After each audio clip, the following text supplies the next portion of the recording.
Hi. Just talk about meeting with the owners. Just what is their view? You get a sense of how they feel about how the start of the season has gone. Yeah, not only that, as we're looking back, so we make a lot of decisions and understand, evaluate how those decisions were made, what was the process behind it, have they worked, yes or no. And for some of them, it's still too early because in football, there is this smile that timing can fluctuate and change relation to what happens in the context. But it's just living there or being there. You see the reception, how they talk to you, how they look at you, the question that they ask, the interaction that you have, and it cannot be any more positive. Again, I'm not talking from my side, but it's a joy to have the owners that we have. And do you get a sense that they're quite calm with you and trusting you fully that you can tell us? Yeah, but it's not in me in particular. I always felt it, probably as well because I am very open and critical with myself and try to put the things on the table straight away, but as well with the rest of the team and the fact how involved they are, with the coaches, with all the staff, with Kate, with everybody that is happening, and really comfortable with that. How impressed have you been? Because I think there's a fine balancing act between being quite hands-on and then also just letting and trusting people to do their job. How impressed are you with them in that respect, where you can oversee it from a distance but still feel connected? I think it's got its moments, and I think it's very important that we all feel comfortable and uncomfortable. And in this sport, elite and the demands that we have is sometimes put the temperature a little bit, sometimes bring it down, and everybody needs it. I'm the first that needs that, and not only from him, from the coaches, from the players, media. It's great to have that. So you are always seeking and to be the best and evaluate and judge yourself in the right way. What's the temperature like now? Very good. Like Mallorca in June, more or less. Thank you. I'm Kat. With Liverpool at the minute, obviously 9 points at the top of the table, we asked you a lot about Man City. But in some ways, is the start Liverpool have had so far kind of shows that it's not just about Man City, it's a wider game out there, and there's teams going to fluctuate up and down. Yeah, well, I think we discussed that after 2 or 3 games already, that there's so much quality in a lot of teams, and it's true that teams have had very different schedules, and that's a very important thing, and teams have various contexts and difficulties than others. So, but after 18, 20, 25 games, we will see where everybody is, and see, hopefully we're going to be there. Do you feel sometimes the context is sometimes missed when it comes to looking at the table? I don't know, but I mean, is that rush, is that willingness to be it's all about expectations. When you are on the hype or you are frustrated, it's because you expect something. If you expect that Arsenal is going to be in the top 6 and we are third, we are great after 3 and you are looking all the time at the table. When it's just, now it's about winning. Anything that is not, that just creates a different emotion. You cannot get dragged into that. And especially so early in the season, especially when it will happen.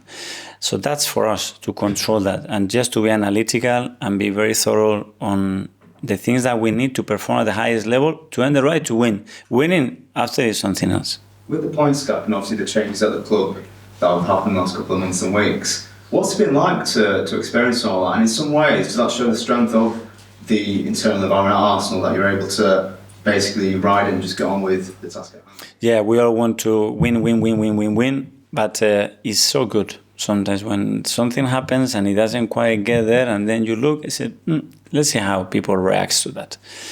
Really interesting. Honestly, it's a great exercise from the outside to take a lot of notes, look around, put your ears open, and see how people start to talk and behave and in which direction they go. It's a great one. In that environment, superb. Hi, Mikel. Hi. Just with the players coming back and you see a very difficult schedule to start the season, as you mentioned, does it feel like the season starts now? No, but I know what you mean. Tomorrow and after every break, and especially we're going to get into the Christmas period, we know that there is something special in that period, and you have to generate that momentum, and we feel that is the right moment now for us to start building that momentum. We were able to do it in terms of results a little bit earlier, which we wanted, but let's do it now. Can I just ask you as well, David Coote, the referee, and the comments he made on that video. Just what were your thoughts when you saw? No comments. Sorry. Jacob. Mikel, you've spoken about after the Chelsea game about the players needing to show their teeth in this difficult moment. You're talking a lot about the behaviour that you've seen since they've come back this week. What is the mindset? Is it almost like they're angry with what's happened? They're just waiting to sort of correct it? And I think it's a good way to sum it up. So last year we were losing 2-0 there. We scored 2-2 and just watch the footage how we celebrate the goal. And now this season you go up there and you score 1-0 and how we celebrate the goal. It's the bar races, the expectations are higher and you're not satisfied. This team wants more and more. And even if we win, they're going to be willing to do more. And I love that. the way you spoke after the Chelsea game in terms of the equaliser, I think you said it was unacceptable the way it happened. Most people outside the game would probably think that was just a very good goal that Chelsea scored. But is that a sign of the standards that you want from them, the perfection it's going to take from now? I can repeat myself because I said it inside there. In our standards, unacceptable. Yeah. How do you manage the expectations of the fans and everybody? I can't.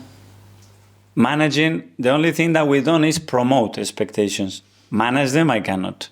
I can promote them. So when people expected something about this club and where they were, and it's gone up there, great. This is my job.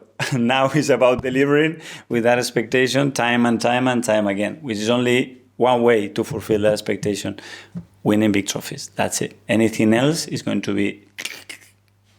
You don't feel any different to last season at all, the expectations? Yeah, because the last season probably they didn't expect that we could do it again, especially with the level of all the teams and where we were. But we did it. And maybe now the expectations are different. I don't know. Okay. Finally, How Gary. much is the meeting sort of when you go to America is about looking forward to the next year, and how much then is about looking backwards? Because if you look at the next two windows, that's what you would do next summer. Yeah. Well, there are other kind of things across the club, obviously, that that they need more vision in terms of, okay, what's going to happen in 24 months, 36 months. But where we especially spend time on is, okay, what's going to happen in the next 12 months. Yeah. And what happened the previous 6 or 12 months. How much say would you sort of input would you have in sort of the new sporting director? Would you have is that important to you in terms of this? Or would you, in some clubs that having that little bit of friction between the manager and the sporting director is actually quite helpful, beneficial? Well, I can talk about what we are doing right now, and I'm going to be very much involved in that process because we want to find the right person, first of all, and the right person has to be someone who is able to cooperate and make each other better and take us to a different level. That's the objective of it. So, yeah. Mikel, just a quick one on Zinchenko. He had a good game for Ukraine in the midweek. He's obviously an important player for you. Do you think he can kickstart his season on the back of that? Yes, and hopefully that will be a trigger to start to see the best version of Alex because we really need him. And I agree that he had a really good game, and emotionally you could tell how good that was and how important it was, especially playing for his country. So we need now to lift his level and bring him back to what he can deliver. Thank you, Lane. Thanks, everyone. Thank you.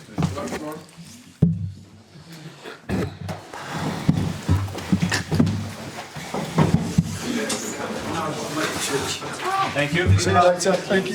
See you soon. Huh?